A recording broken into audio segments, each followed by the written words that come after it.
이 시간에 우리 하나님이 저와 여러분에게 복을 주시고 은혜 주시는 복된 주일, 은혜의 귀한 시간 되시길 먼저 주님의 이름으로 간절히 축원드립니다. 우리가 성경 속에서 특별히 창세기의 말씀을 보면은 창조의 역사들이 기록되어져 있는 걸 보게 됩니다. 무에서 유를 창조하신 그 하나님의 그 역사를 보면서 믿지 않는 자들은 믿을 수 없다라고 그렇게 고백하지만은 우리 믿음의 사람들에게는 믿음의 고백이 우리에게 되어지는 걸 보게 됩니다. 믿지 않는 사람들이 믿기 어려운 그러한 많은 기록 가운데서도 그럼에도 불구하고 창세기의 여러 기록들을 이 불신자, 특별히 역사학자들이 인정하며 그리고 이 말씀을 사실하고 그렇게 인정하는 몇 가지 사건들이 있습니다. 그 중에 하나가 바로 노아의 홍수 사건입니다. 전 세계의 고대 그림이나 또 기록들을 보면은 이 방주와 8명의 그리고 구원받은 그러한 사람들의 이야기가 그림이나 글로 표현되어 남겨져 있는 그런 많은 기록들을 보기 때문입니다. 그래서 믿지 않는 사람들도 이 노아 방주의 이 기록의 사건은 진짜일 거다라고 그렇게 사람들도 인정을 합니다. 또 한 가지의 그러한 공통된 그 인정의 사건이 있다면은 바로 창세기 11장에 등장하는 바벨탑 사건입니다. 바벨탑의 흔적들을 보면서 지금까지도 수천 년이 남았지만은 그 흔적들이 아직까지도 남고 그리고 땅을 팔 때 발견된다고 합니다. 그런데 재밌는 사실은요, 이 바벨탑 조각들에서 이 무엇인가 글씨가 기록되어져 있는데 이 글씨가 학자들이 처음에 무엇일까라고 그렇게 추측하다가 어떤 그 성경학자가 아마 그 글씨는 그때 당시에 이 바벨탑에 참여했던 사람들의 이름이라고 그렇게 발표했던 적이 있습니다.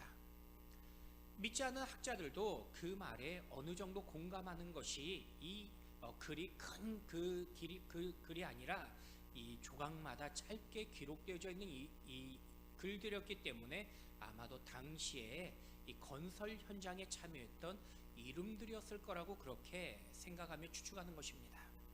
그런데 성경학자들이 그 조각이 이름이라고 그렇게 여기는 이유가 있습니다. 왜냐하면 바벨탑을 쌓았던 이유가 자신의 이름을 하늘까지 그리고 세상에 널리 알리고자 하는 목적으로 쌓았다라고 성경은 말씀하고 있기 때문입니다.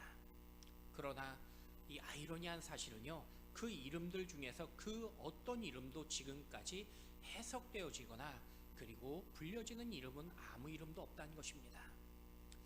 그렇게 창세기 11장이 끝나면서 창세기 12장에 한 무명의 인물이 등장합니다.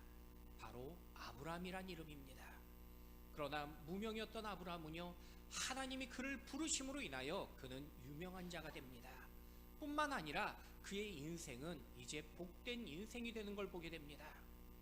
우리 창세기 본문 12장 2절 말씀 같이 한번 읽어보도록 하겠습니다. 내가 너로 큰 민족을 이루고 내게 복을 주어 내 이름을 창대하게 하리니 너는 복이 될지라. 여러분, 세상에서 내 이름을 높이려고 하면요 오려 낮아집니다. 하지만 아무리 내 인생이 시시하고 낮아도 하나님이 높여주시면은 그 인생은 높임받는 인생이 된다고 말씀하고 계십니다. 저는 먼저 하나님이 여러분을 높여주시고 여러분의 삶을 인정해 주시는 여러분의 귀한 인생이 되기를 주님의 이름으로 간절히 축원드립니다. 세상 사람들도요 복을 찾아다니며 행복을 추구합니다. 여러분, 복은요 교육으로 되는 것이 아니고 막연하게 기다린다고 복으로 변한 것이 결코 아닙니다. 세상 친구나 물질이 복이 될 수 없습니다. 인간이 만든 것이 복이 될 수 없기 때문이란 것입니다. 참된 복은 인간이 만들거나 통제하는 것이 아니라 우리를 만드시고 우리를 통제하시는, 또 우리가 의존할 수 있는 분이 바로 복의 근원이라고 성경은 우리에게 가르쳐주고 계십니다.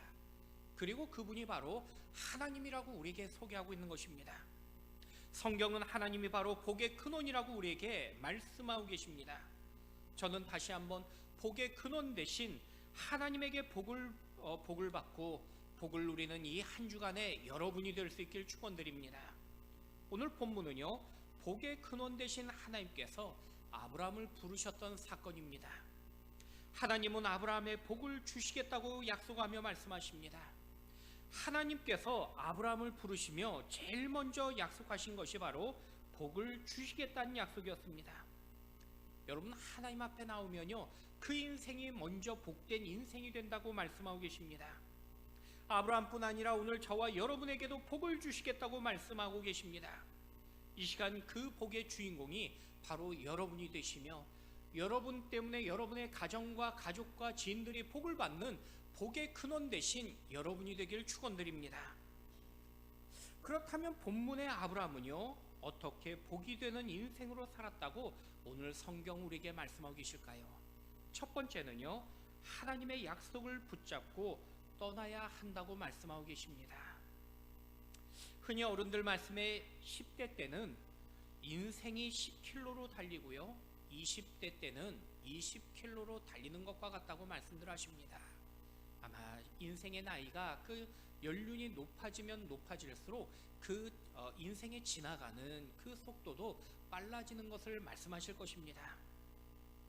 그래서 그런지 저도 요즘은 인생의 시간이 조금씩 빨라진다라는 그런 마음을 새삼 느끼게 됩니다. 시간의 빠름 속에서 공통적인 사람들의 반응이 있다면요, 지난날을 돌아보게 됩니다. 어제의 삶과 지난날의 그 삶을 보면서 좋은 것, 아쉬운 것에 깊이 생각하게 된 것입니다.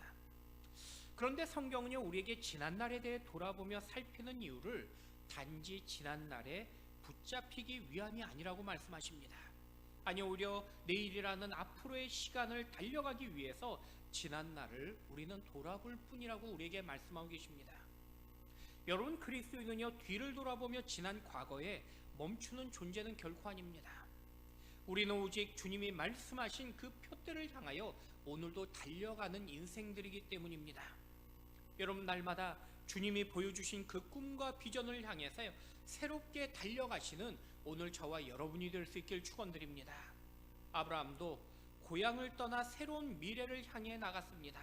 우리 오늘 본문 1절 말씀 같이 한번 읽어보겠습니다.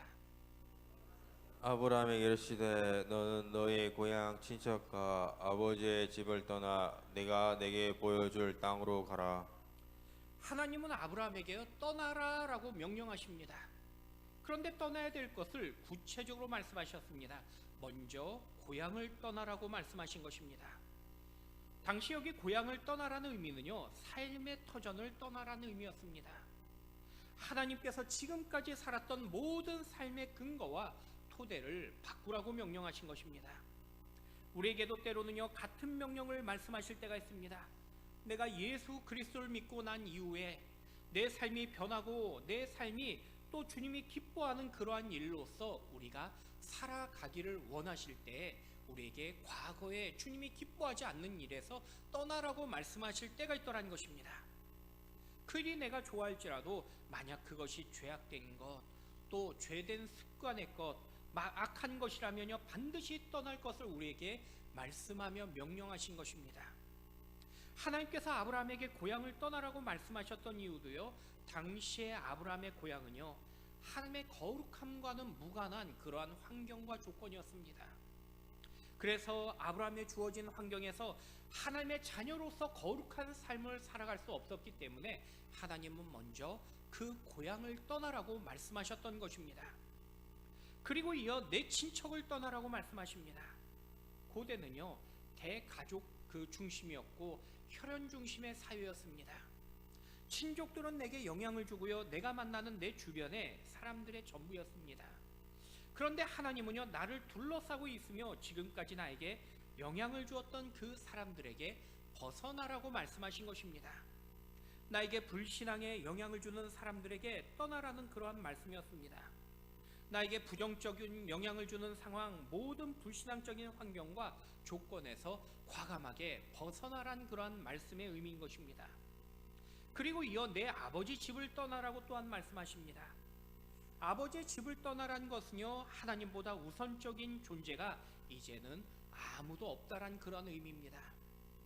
내 부모도 내 물질도 내 권력도 아닌 오직 하나님이 내 삶의 우선이 되어야 된다는 의미를 우리에게 가르쳐 주신 것입니다. 여러분, 이처럼 신앙생활은요, 바로 떠남에서 시작되어지는 것입니다.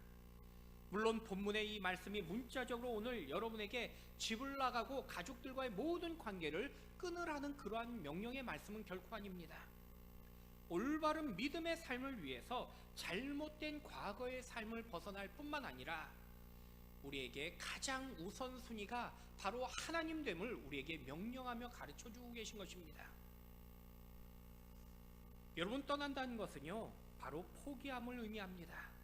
내가 생각했던 우선순위를 버리고 포기하는 것입니다. 그런데 성경은요, 먼저 비우는 그 이유가 새로움으로 채우기 위해서라고 우리에게 말씀하고 계십니다. 내가 비울 때 다시 채워지며 또 버릴 때에 새롭게 얻을 수 있다라고 우리에게 약속하며 말씀하고 계신 것입니다. 우리 본문 2절과 3절 말씀 같이 한번 읽어보도록 하겠습니다.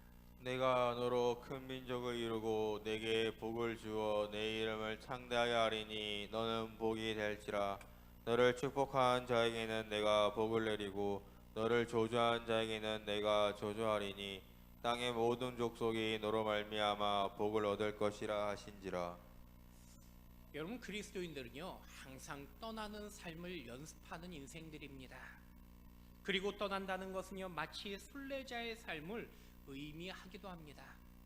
여러분, 저도 잠시 명절을 맞아 부모님을 찾아 뵈러 가지만요, 만약에 제가 내일 이제 부모님을 찾아 뵈러 갈 때 오늘 밤에 내일 가가지고 잠자리는 어떻게 해야 될까, 먹을 건 어떻게 해야 될까 고민하면서 침대도 쌓아가려고 하고 냉장고도 쌓아가려고 한다면요, 다들 어리석다라고 이야기할 것입니다. 왜냐하면은 제가 그곳에 영원히 머물기 위하여 가는 것이 아니라 잠시 갔다가 그리고 또 집으로 돌아올 것이기 때문입니다.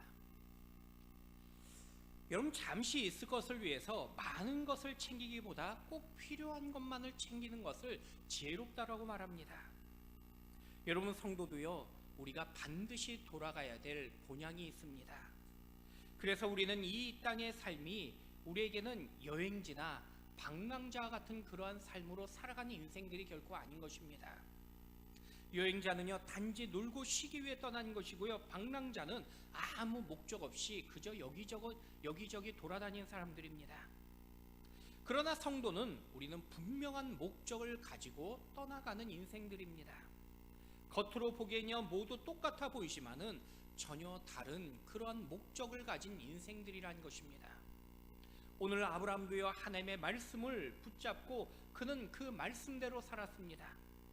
그래서 약속의 땅에 살았지만은 일평생 크고 작은 그러한 생을 그는 결코 세우지 않았습니다. 아브라함이 무능했기 때문은 결코 아니었습니다. 싸우는 군사만 318명의 그 군사를 그는 가지고 있었습니다. 하지만 아브라함은요, 단 한 번도 그곳에 성을 쌓거나 벽돌로 집을 짓지 않았습니다.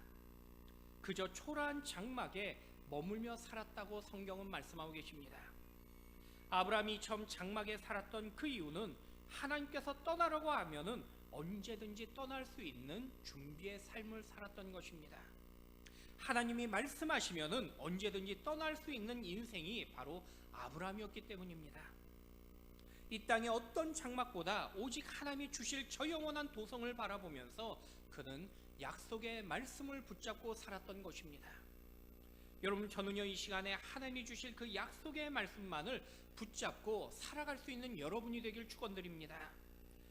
여러분, 지난날의 그 삶을 붙잡고 또 지난날에 사로잡혀 살아가는 인생이 아니라 하나님이 말씀하여 주시면은 늘 그 말씀대로 살아가는 인생은요, 언제나 떠나보낼 수 있는 인생이 될 수 있다라고 우리에게 말씀하며 가르쳐주고 계신 것입니다. 여러분, 세상에서요, 가장 어려운 일이 떠나며 비우는 것이라고 말씀들 하십니다. 사실 내가 떠나고 비우면요, 사람들이 나를 잊을 것이라고 여기고 또 나를 무시할 것이라고 여길 때가 많이 있습니다. 그래서 사실 떠나지 못하고 때로는 한 발을 늘 그 장소에 머물게 우리는 버티려고 하는 모습을 보게 됩니다. 사실 아브라함도요, 처음부터 떠났던 인생은 결코 아니었습니다. 하나님께서 처음 그에게 떠나라고 명령하셨을 때 그는 고향인 갈대아 우르를 잠시 떠났지만은 하란에 머물며 더 이상 움직이지 못했던 그의 인생이었습니다. 그러나 하나님은요, 아브라함을 잊지 아니하시고 다시 아브라함을 찾으십니다. 그리고 떠나라고 말씀하셨을 때 이번에는 그는 결단하여 순종했던 걸 보게 됩니다. 여러분, 우리가 떠날 수 있는 이유는요, 하나님의 약속을 붙잡는 인생이 떠나보낼 수 있는 인생이 되는 것입니다. 내 생각, 내 계획으로는 미래를 알 수 없기 때문에 우리가 두려워하며 떠날 수 없는 것이 우리의 연약한 모습들입니다. 하지만 하나님의 약속을 붙잡으면요, 이제는 결단하며 떠나보낼 수 있게 됩니다. 여러분, 내 힘과 내 노력의 삶이 아니라 오직 하나님의 그 약속만을 붙잡고 믿음으로 담대하게 결단하며 또 믿음으로 살아갈 수 있는 저와 여러분의 귀한 모습들 되시기를 주님의 이름으로 간절히 축원드립니다. 두 번째는 하나님 자녀의 거룩함을 드러내야 한다고 우리에게 말씀하고 계십니다. 우리 7절부터 9절까지의 말씀 같이 한번 읽어보도록 하겠습니다. 여호와께서 아브라함에게 나타나 이르시되 내가 이 땅을 내 자손에게 주리라 하신지라. 자기에게 나타나신 여호와께 그가 그곳에서 제단을 쌓고 거기서 베델 동쪽 산으로 옮겨 장막을 치니 서쪽은 베델이요 동쪽은 아이라. 그가 그곳에서 여호와께 제단을 쌓고 여호와 이름을 부르더니 점점 남방으로 옮겨졌더라. 아브라함은 가는 곳마다 제단을 쌓았다라고 말씀하고 계십니다. 여러분, 당시 가나안 사람들이 볼 때 하나님을 몰랐던 이방인들이었습니다. 그런데 아브라함이라는 외지인이 처음 가나안에 왔을 때 아마 모두가 관심을 가지며 그를 바라보았을 것입니다. 요즘은 덜하지만요, 지금도 누군가 옆집에 새로 이사를 오면은 어떤 사람이 이사를 왔는가라고 한번 관심을 갖고 바라보게 될 것입니다. 더욱이 다른 나라에서 왔다고 하면요, 그 사람이 무엇을 입고 무엇을 먹고 무엇을 누리는지를 더 관심 갖고 보게 될 것입니다. 저도 처음 미국에 유학 갔을 때요, 이 옆집의 백인들이 저희 집을 지나가면서 저희 집에 이렇게 어떻게 사나 하고 늘 구경하고 그리고 지나가는 듯한 그런 모습을 늘 보았습니다. 아마도 한국 사람들은 어떻게 사는지 저들이 볼 때 궁금하며 그리고 여러 가지 의문을 가졌던 것 같습니다. 마치 지금 가나안 사람들도요, 아브라함의 그 가정을 보면서 모두의 관심사였습니다. 그런데 아브라함이 가나안 사람들에게 보여준 이 신기했던 가장 큰 모습이 바로 제단을 쌓는 모습이었습니다. 아브라함은요, 가는 곳마다 여호와를 위하여 제단을 쌓았습니다. 그리고 그 제단에 여호와의 이름을 부르며 그리고 그 예배를 드리는 그 모습을 보여주고 있는 것입니다. 아마 가나안 사람들이 볼 때는 그 제단이 신기하며 그리고 독특해 보였을 것입니다. 그리고 아브라함이 떠나갔던 그 자리를 보면서 자신들끼리 아브라함의 이야기를 하면서 그리고 아브라함이 믿었던 그 하나님에 대한 이야기를 그들이 아마 서로 간에 이야기하며 나눴을 것입니다. 여러분, 제단이 있는 곳마다 사람들은요, 하나님을 기억하게 되더란 것입니다. 가나안 사람들은요, 빈 제단을 보면서 이곳이 바로 아브라함이 하나님 앞에 예배했던 그 거룩한 장소였다라고 그들은 그 빈터를 보며 말했을 것입니다.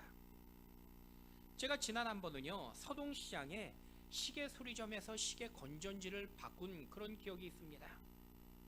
한참 시계를 수리해 주던 사장님이 조심스럽게 저에게 뭐 하시는 분이냐고 묻는 것입니다. 그래서 제가 저 안쪽에 있는 베델교회 담임 목사라고 그렇게 제가 소개드렸습니다.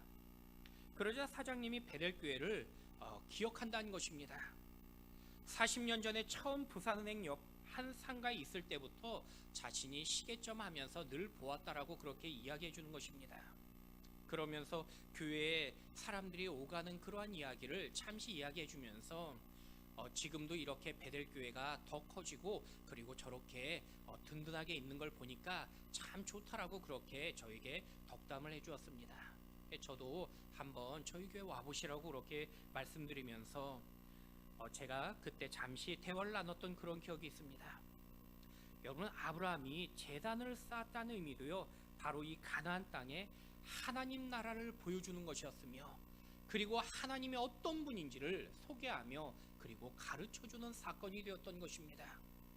그래서 아브라함은요, 제단을 한 장소에 그는 쌓는 걸로 만족하지 않았습니다.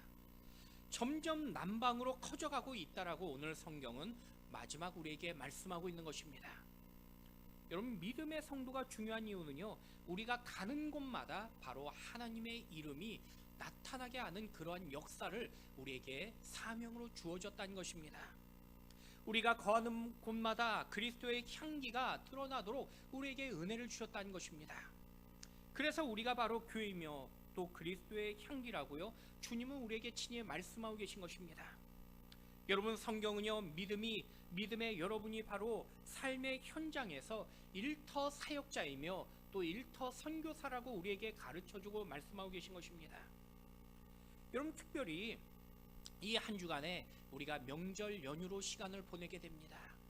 여러분의 가족을 만나고 여러분의 지인들을 만나면서 여러분을 통해서 믿지 않는 이들과 믿는 이들에게 우리는 그리스도의 향기와 그리고 베델교회의 성도라는 것을 우리는 그 흔적을 보여주고 나타내야 될 사명이 있다는 것입니다. 여러분, 지금도요, 여러분을 믿지 않는 사람들은 여러분을 주목하고 있다라고 말씀하고 있는 것입니다. 여러분의 말을 주목하고 여러분의 행동을 주목하기 때문에 우리는 바로 하나님의 자녀다운 삶을, 우리에게 이 한 주간에 주어진 그 사명의 삶을 성경은 우리에게 명령하고 말씀하고 계십니다. 여러분, 특별히 아브라함은요, 가는 곳마다 제단을 쌓았다라고 성경은 말씀하고 계십니다. 7절에 보니까요, 세겜에서 단을 쌓았고 8절에서 또다시 단을 쌓았다라고 말씀하고 계십니다. 가는 곳마다 아브라함은요, 그는 예배자의 삶을 살았다고 말씀하십니다.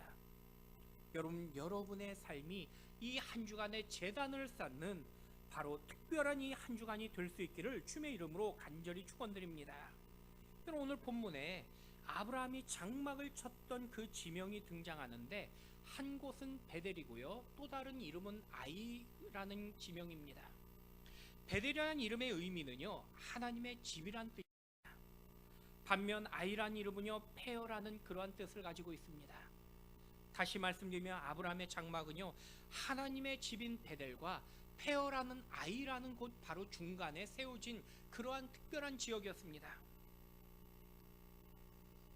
여러분, 바로 아브라함의 그 삶이 바로 하나님의 집이 될 수도 있는 것이며 폐허와 같은 그러한 곳이 될 수도 있음을 우리에게 가르쳐주며 말씀하고 있는 것입니다. 여러분, 어떤 분은요, 집에 가는 것을 싫어하는 분이 계십니다. 마치 지옥 같다라고 그렇게 말씀하십니다. 그런데 어떤 분은 집이 마치 나의 천국과 같다라고 즐거워하며 행복해하는 분들도 계십니다. 그런데 사실 세상은요, 어디든지 가만히 생각해 보면요, 지옥이 될 수도 있고 천국이 될 수도 있는 걸 보게 됩니다.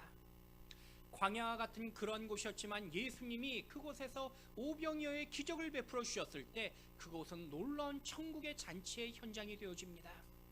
왕궁이 있었던 헤롯의 왕궁에서 그들이 잔치하며 즐거워했지만은, 하지만 세례 요한의 그 목이 쟁반위에 올라가는 그 순간에 그 잔치의 그 궁전은요, 지옥 같은 그러한 장소로 변하는 걸 보게 됩니다.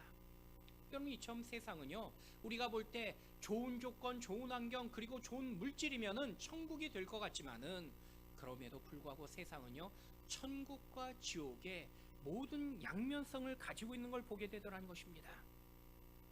그러나 여러분, 그 모든 그러한 장소가 바로 여러분 때문에 천국이 될 수 있음을 우리에게 말씀하고 계십니다. 우리가 하나님의 자녀로서 우리가 있는 곳이 바로 하나님이 함께 하심으로 인하여 천국이 된다라고 우리에게 말씀하며 약속하고 있기 때문입니다. 여러분 때문에, 특별히 여러분의 모이는 장소, 여러분이 모이는 그 만남이 천국과 같은 그러한 모습이 될 수 있길 축원드립니다. 여러분 때문에 그 장소가 행복한 장소가 되어지며, 여러분 때문에 모든 만남이 바로 행복과 기쁨이 넘치는 그러한 축복의 장소가 될 수 있길 축원드립니다. 여러분, 아브라함은요, 장막을 이루고 하나님 앞에 그 제단을 쌓아 예배를 드렸습니다. 여러분, 그 예배를 통해서 그 장소가 바로 하나님이 집의 집이 되었다라고 우리에게 가르쳐주며 말씀하고 있는 것입니다. 바로 아브라함 때문에 폐허의 그 장소가 하나님의 집으로 변할 수 있었던 그 은혜의 말씀을 우리에게 말씀하신 것 같이, 여러분, 이 한 주간에 여러분 때문에 바로 여러분의 만남과 장소가 축복의 장소가 되어지며 하나님의 집과 같은 그러한 은혜의 장소가 될 수 있기를 다시 한번 주님의 이름으로 간절히 축원드립니다. 마지막 세 번째는요, 또한 하나님의 그 인도하심에 늘 감사하는 삶을 우리에게 말씀하고 계십니다. 여러분, 어떤 사람은요, 이 땅에 반드시 필요한 것이 돈과 명예 그리고 권력이라고 말하는 사람이 있습니다. 그런데 사실 잘 생각해 보면요, 돈이 없어도 살 수 있고요, 명예가 없어도 살아가고 권력이 없어도 살아갈 수 있습니다. 단지 불편할 뿐이라는 것입니다. 하지만 입을 옷이 없고요, 먹을 양식이 없고 집이 없으면은 우리의 삶에 어려움을 경험하게 됩니다. 그래서 사람에게 필요한 것을 의식주라고 그렇게 말을 하곤 합니다. 그런데 만약 믿음의 조상 아브라함에게 생존의 절대적 필요의 요소가 무엇이냐고 물어본다면요, 아브라함은 의식주보다 먼저 예배라고 그는 고백할 것입니다. 왜냐하면 아브라함은요, 가는 곳마다 먼저 그는 제단을 쌓고 그 이후에 장막을 쌓았던 인생이라고 말씀하고 있기 때문입니다. 여러분, 아브라함은요, 하나님 말씀에 따라 살았던 인생입니다. 그리고 말씀에 따라 오늘 하나님 약속의 땅에 도착해서 제일 먼저 그가 행했던 것은 바로 제단을 쌓았다라고 성경은 말씀하고 계십니다. 아니, 가는 곳마다 그는 제단을 먼저 쌓았고요, 그 후에야 장막을 세웠던 아브라함의 모습을 발견하게 됩니다. 여러분, 아브라함에게 장막보다 중요했던 것이 있다면 그것이 바로 제단이며 그리고 예배이며 하나님이 바로 우선이었다라고 그에게 고백하는 것입니다. 여러분, 아브라함에게 제단은요, 하나님과 믿음의 표현이었으며 하나님과의 그 영적인 소통의 수단을 의미했던 것입니다. 그래서 아브라함은 가는 곳마다 먼저 제단을 쌓았던 것입니다. 그래서 아브라함의 인생은 제단을 쌓는 인생이라고 그렇게 소개할 수도 있는 것입니다. 여러분, 아브라함이 이처럼 그가 제단을 쌓을 수밖에 없었던 그 이유가 있습니다. 바로 아브라함의 그 목적에는 오직 하나님의 그 부르심에 그리고 그 하나님의 그 인도하심에 그는 감사할 수밖에 없었던 그의 인생이었기 때문입니다. 그래서 이 제단은요, 단지 아무 의미 없는 제단이 아니라 형식적이고 그리고 반복적인 제단이 아니라 여기까지 나를 인도하신 그 은혜에 감사의 제단이 되었던 것입니다. 우리 오늘 본문 5절 말씀 같이 한번 읽어보도록 하겠습니다. 아브라함이 그의 아내 사레와 조카 롯과 하란에서 모은 모든 소유와 얻은 사람들을 이끌고 가나안 땅으로 가려고 떠나서 마침내 가나안 땅에 들어갔더라. 여러분, 하나님이 아브라함을 부르셨고요, 그를 약속의 땅으로 인도하십니다. 그런데 우리는 이 짧은 5절의 말씀 속에서 아브라함의 여정이 결코 쉽지 않았다라는 한 단어를 보고 우리는 발견할 수 있게 됩니다. 바로 마침내라는 단어입니다. 여러분, 우리도 주님이 나에게 주신 어떤 약속을 여전히 붙잡고 살아가실 수 있습니다. 아니, 어떤 분은요, 취업의 약속을 붙잡고 있습니다. 또 어떤 분은 물질의 약속을 붙잡고 살아갑니다. 아니, 어떤 분은요, 만남의 관계의 약속을 붙잡고 살아갑니다. 그런데 하나님께서 그 은혜 가운데 마침내 우리에게 이루어 주시는 그러한 때가 있는가 하면은 어떤 분에겐 여전히 그 시간을 기다리며 인내하며 기다리고 있는 그러한 분들도 계시는 걸 보게 됩니다. 여기 중요한 사실은요, 여기 마침내라는 단어입니다. 바로 하나님께서 이제 드디어 그 약속의 말씀을 이루어 주셨음을 바로 고백하는 말씀이 되는 것입니다. 여러분, 중요한 사실은요, 우리도 하나님 앞에 나오면요, 우리를 향한 하나님의 약속을 우리는 발견할 뿐만 아니라 반드시 하나님의 때에 마침내 그 약속을 우리도 성취하며 이루는 때가 찾아온다는 것입니다. 여러분, 이 마침내는요, 우리에게 그 기쁨을 우리에게 표현하는 순간이 바로 그 방법이 아브라함에게 예배였다고 말씀하고 있는 것입니다. 그래서 예배는요, 하나님께서 이루실 것을 기대하는 감사의 표현일 뿐만 아니라 이미 이루어지신 것에 대한 그 기쁨과 그리고 감사의 또한 그 고백이 바로 이 예배라는 것입니다. 여러분, 아브라함이 가나안 땅에 도착해서 거처할 집을 세웠습니다. 아마 아브라함은요, 가나안 땅에 도착해서 처음으로 장막을 쳤을 때의 그 감격과 기쁨은요, 이루 말하고 표현할 수 없었던 그 기쁨이며 감격이었을 것입니다. 대단한 집은 아닐지라도 너무나 감사하며 하나님 앞에 감격해서 했던 것이 바로 감사의 예배였던 것입니다. 여러분, 우리도 처음 졸업, 처음 사회생활, 처음 자녀를 얻을 때의 그 기쁨을 아마 이루 표현하지 못할 것입니다. 처음에 내가 얻었던 그 감사를 내가 고백하며 그 드렸던 하나님 앞에 기쁨의 그 감사의 예배를 우리는 평생 잊지 않고 우리는 마음에 새기며 또 기억하게 될 것입니다. 아브라함도요, 드디어 정착함에 감격하며 하나님 앞에 감사했습니다. 그래서 드렸던 것이 바로 예배의 제단이었던 것입니다. 하지만 만약 복잡하게 계산하고 따지기 시작했다면 아마 그는요, 감사하며 제단을 쌓지 못했을 것입니다. 여러분, 이처럼 감사하는 사람은요, 단순한 사람이 감사하더라는 것입니다. 그래서 복받고 은혜 받는 사람들도요, 늘 단순한 사람들이 복을 받고 은혜 받는 걸 보게 됩니다. 오늘 아브라함이 복받았던 그 비결도요, 그는 단순했기 때문에 그 장소에 마침내 도착함으로 인하여 그는 감사의 예배를 하나님 앞에 드렸던 걸 보게 됩니다. 그래서 세상에서도요, 이것저것 계산하고 따지는 사람을 보면요, 잘 살 것 같지만은 오히려 잘 살지 못하는 그런 모습들을 더 많이 보게 됩니다. 교회에서도요, 너무 똑똑해서 이것저것 따지면은 오히려 은혜 받지 못하더라는 것입니다. 여러분, 사람들도요, 자꾸 따지면 그 사람이 불편해집니다. 아마 따지는 사람이 편한 사람은 결코 없을 것입니다. 여러분, 아브라함도 단지 하나님의 말씀하시면 듣고 그 말씀대로 그가 순종했지, 그가 말씀에 계산하고 따지지 않았다라는 것입니다. 여러분, 복잡하지 않고 그리고 단순하면은 그 다음에 따라오는 것이 바로 그 마음의 감사가 따라오는 것입니다. 그리고 감사하면은 그 마음에 하나님 앞에 기쁨으로 예배하게 되는 것입니다. 제가 늘 감사함으로 고백하는 찬송이 있습니다. 바로 찬송가 438장 내 영혼이 은총 입어라는 찬송입니다. 특별히 3절에 이런 가사로 시작됩니다. 높은 산이 거친 들이 초막이나 궁궐이나 내 주의 소모신 곳이 그 어디나 하늘나라. 여러분, 그저 단순한 마음으로 여러분에게 주어진 그 삶에 마침내 우리가 기쁨으로 감사하며 오늘 이 하루, 이 한 주간에도 기쁨의 그 은혜가 하나님 앞에 감사의 예배로 나타나는 여러분의 언행, 여러분의 예배의 모습이 되시기를 우리 주님의 이름으로 간절히 축원드립니다.